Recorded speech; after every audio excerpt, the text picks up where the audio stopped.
زنجیرە دەستگیرکردنەکانی پەرلەمانتار و کەسە دیارەکانی هەدەپە لە باکووری کوردستان و تورکیا بەردەوامە.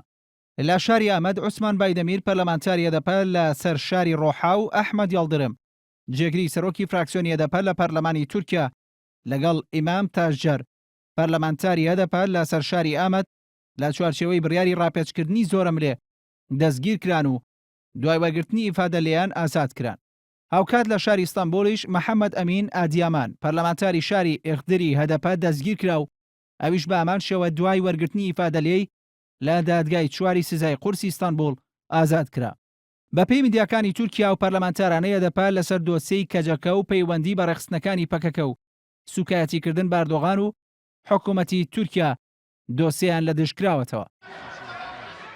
دوای دەستگیرکردنی پەرلەمانتارەکانی پارتی دیموکراتی گەلان هەدەپە ڕاگەیەنراوێکی بڵاو کردەوە و ئاماژەی بۆ کرد ئەو دەستگیرکردنانە لە چوارچێوەی ئەو ئۆپراسیۆنانەدایە کە حکوومەتی ئاکەپە باوبەشی لەگەڵ پارتی مەهەپە لە دژی پەرلەمانتار و ئەندامەکانی دەستیان پێکردووە.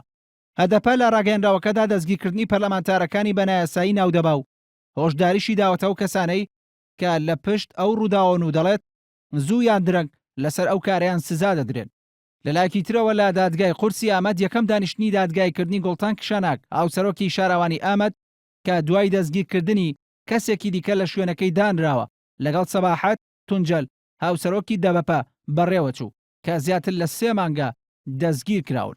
لا دانیشتنەکە گوڵتان کشاناک کە لە ڕێی شاشەوە بەشداری کرد و سەباحەت تونجەلیش وەکیلەکەی ئامادە بوو. هەردووکیان هەموو تۆمەتەکانیان ڕەت کردەوە. هاوکات ئەحمەد تورک هاوسەرۆکی شاراوانی مێردین کە لە 24 تشرینی دووەمی ڕابردوو با تۆمەتی تیرۆر دەستگیر کرا و باری تەندروستی جێگیر نییە بە مەبەستی پشکنینی پزیشکی برایان نەخۆشخانەی زانکۆی فرات.